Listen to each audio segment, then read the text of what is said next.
Hello friends, welcome to my channel multi classes. I am Anmol. आज मैं आपके लिए पॉपुलेशन स्टडीज़ के कुछ टॉपिक्स लेके आई हूँ जो आपके यूजीसी नेट के एग्ज़ाम में बहुत हेल्पफुल रहेंगे। चलिए स्टार्ट करते हैं।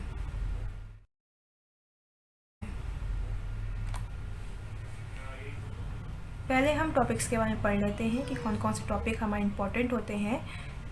हमारे पेपर में थ्योरी भी आती है और थोड़ा करंट आता है। थ्योरीज में देख लेते हैं कि कौन कौन से टॉपिक्स में से आता है। पॉपुलेशन स्टडीज़, इसका इंट्रो क्या है, उसका डेफिनेशन क्या होता है, उसका मीनिंग क्या है। फर्टिलिटी, मोर्टिलिटी, माइग्रेशन, ये तीनों टॉपिक्स हमें पढ़ने हैं। ये बहुत इंपॉर्टेंट है, इसमें से हमारे क्वेश्चन आते हैं और इसका हमारा करंट अफेयर्स के बेस पर भी आता है। पॉपुलेशन थ्योरीज क्या है, वर्ल्ड पॉपुलेशन कितनी है, पॉपुलेशन ग्रोथ कितना है हमारा, इसकी पॉलिसीज़ क्या है हमारी पॉपुलेशन की, ये सारे टॉपिक्स आपको पढ़ने होंगे। और करंट अफेयर्स में सेंसस 2011 का, इसका हिस्ट्री भी आपको पढ़ना होगा सेंसस का, importance year, days, reports, full forms, books and authors and schemes, और भी बहुत सारे टॉपिक्स हैं जो आपको इसमें पढ़ने होंगे। और ये जो आपका करंट अफेयर्स का है, मैं ये लिस्ट वगैरह आपको प्रोवाइड करा दूँगी। चलिए स्टार्ट करते हैं आगे का टॉपिक कि हमारा पॉपुलेशन स्टडीज़ का इंट्रोडक्शन क्या होता है। The study of population is concerned with its size or number, structure, characters and distribution, and the changes taking place in it over a period of a time. एक time period पे किसी place की population में, उसके size में, उसके structure में, उसके करेक्टर में, उसके डिस्ट्रीब्यूशन में क्या चेंजेस हो रहे हैं, ये होती है हमारी पॉपुलेशन की studies. It includes the study of fertility, mortality and migration and social mobility. इसमें जो हमारे टॉपिक्स इंक्लूड होते हैं, जिस बेस पर हम स्टडी करते हैं, वो है हमारा फर्टिलिटी, मोर्टेलिटी, माइग्रेशन। और इसमें हम, जैसे हमने फर्टिलिटी लिया, तो फर्टिलिटी किसी पॉपुलेशन में जो फर्टिलिटी रेट है, मतलब कि बर्थ रेट कितना है, साइज़ क्या है, उसका स्ट्रक्चर क्या है और उसका करेक्टर क्या है, डिस्ट्रीब्यूशन क्या है, इस तरह हम इसकी स्टडी करते हैं। तो हम कह सकते हैं the component of population changes और the factors responsible for changes in the size of population. जो हमारे कंपोनेंट्स होते हैं वो रिस्पॉन्सिबल होते हैं पॉपुलेशन के साइज़ में चेंजेस होने के।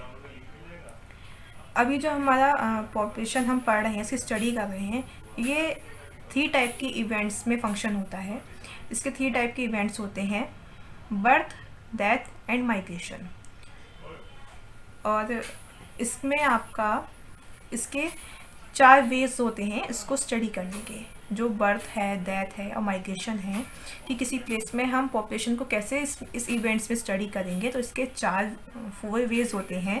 पहला है आपका कि चिल्ड्रन में be born in that area, जिस एरिया की स्टडी हम कर रहे हैं वहाँ पे कितने चिल्ड्रन बॉर्न हो रहे हैं, और the inhabitants of that area में डाई, उस जगह पे मतलब कि उस एरिया में कितने पीपल्स मर रहे हैं, और पीपल्स फ्रॉम अदर एरियाज में मूव इनटू दैट एरिया, जिस एरिया की हम स्टडी कर रहे हैं वहाँ पे दूसरे प्लेसेस से कितने लोग मूव हो रहे हैं, मतलब कि कितने लोग उस एरिया में आ रहे हैं जहाँ हम स्टडी कर रहे हैं। एंड फोर्थ एंड लास्ट है आपका कि जिस एरिया की स्टडी हो रही है वहाँ से कितने लोग मूव आउट कर रहे हैं। Meaning of population structure.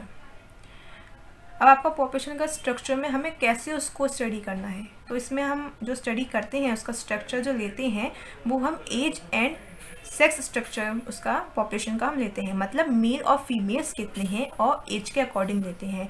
जैसे हमने फीमेल्स का लिया तो फीमेल्स के हमने एज के अकॉर्डिंग लिया कि 5 से 10 ईयर्स तक की फीमेल्स गर्ल्स ले ली, फिर उसके आगे हमने उनकी एज के अकॉर्डिंग थोड़ा थोड़ा करके स्टडी किया। मीनिंग ऑफ पॉपुलेशन करेक्टर्स, मतलब कि करेक्टर्स को हम कैसे स्टडी करते हैं पॉपुलेशन में, तो हम इसमें लिटरेसी रेट देखते हैं और एजुकेशनल स्टेटस देखते हैं, और भी बहुत सारे फैक्टर्स होते हैं जिनमें हम इनको स्टडी करते हैं। पॉपुलेशन स्टडी का जो स्कोप है वो क्वाइट वाइड होता है, और ये जो हमारा सब्जेक्ट है वो क्वांटिटेटिव स्टडी होती है हमारी इसकी।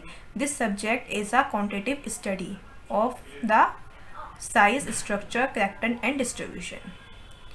क्योंकि हम जब भी अगर हम बताएंगे हमारा पॉपुलेशन कितना है तो हम उसको क्वांटिटी बेस में ही बताएंगे, मतलब न्यूमेरिकल बेस में तो बताते हैं, इतनी परसेंट हमारी फीमेल्स हैं, इतनी परसेंट हमारे मेल्स हैं, इतने परसेंट हमारे चिल्ड्रन यहाँ बॉर्न हुए हैं, दैट्स वाई। अब the study of population is multi disciplinary, मतलब हम पॉपुलेशन की जो स्टडी करते हैं वो मल्टी फील्ड्स में करते हैं, जैसे कि इसमें आती हैं आपकी biology, mathematics, statics and economics. इसके अलावा ज्योग्राफी भी आती है और जेनेटिक भी आती हैं, बहुत सारे फील्ड्स आते हैं इसमें। इन सब के जो अलग अलग हम रिलेशन जो है इनका पॉपुलेशन स्टडी का मैथमेटिक्स से, बायोलॉजी से, इसको हम अभी आगे पढ़ेंगे। आगे हमारा आता है कि डेमोग्राफी और पॉपुलेशन स्टडीज़ में डिफरेंस क्या है, क्योंकि दोनों में हम स्टडी कर रहे हैं पॉपुलेशन की ही, तो उसमें डिफरेंस क्या है। तो पहले डेमोग्राफी का पढ़ लेते हैं। The study of the components of population, variation and changes. Variation मतलब डिफरेंस, कि पॉपुलेशन में हमारा क्या डिफरेंस है एंड उसमें चेंजेस क्या हो रही हैं। और आपका पॉपुलेशन स्टडीज़ में हम उसके डिफरेंस में पॉपुलेशन के और चेंजेस के बारे में भी पढ़ते हैं, बट उसके साथ साथ the relationship between the population changes and the other variables, जो उसके अदर वेरिएबल्स है, मतलब अदर जो फील्ड्स हैं उसमें और पॉपुलेशन के जो चेंजेस हैं उसमें हम उसका रिलेशनशिप भी हम उसको स्टडी करते हैं। और जो आपके वेरिएबल्स हैं वो आपके कौन से होते हैं? Social, economic, political, geographical, mathematical, biological and etcetera. अब आपका आता है कि father of demography and population studies कौन है? तो उनका नाम है जॉन ग्राउंड, जो कि एक इंग्लिश हैबरडैशर थे। हैबरडैशर मतलब सिलाई बुनाई का काम, उनका जो काम था वो सिलाई बुनाई वाला था। आपका इसका ये क्वेश्चन भी बन सकता है, आपको एग्जाम में पूछा जा सकता है कि पॉपुलेशन स्टडीज़ और डेमोग्राफी के फादर किन को कहा जाता है। तो आपका एक क्वेश्चन ये बन गया। एक क्वेश्चन आपका बन सकता है कि कितने टाइप के इवेंट्स होते हैं, क्या उसके 4 तरीके होते हैं। आज की वीडियो में इतना ही। Thank you friends. अगर आपको मेरा वीडियो पसंद आया हो so please like my video. अगर आपको इस सब्जेक्ट से रिलेटेड कोई भी टॉपिक के बारे में जानना हो या आप चाहते हैं कि मैं उस टॉपिक पे वीडियो बनाऊं सो प्लीज़ कमेंट करिएगा। अगर आप चाहते हैं कि आपको इस तरह की वीडियो मेरी मिलती रहें so please subscribe my channel and please press the bell icon. Thank you.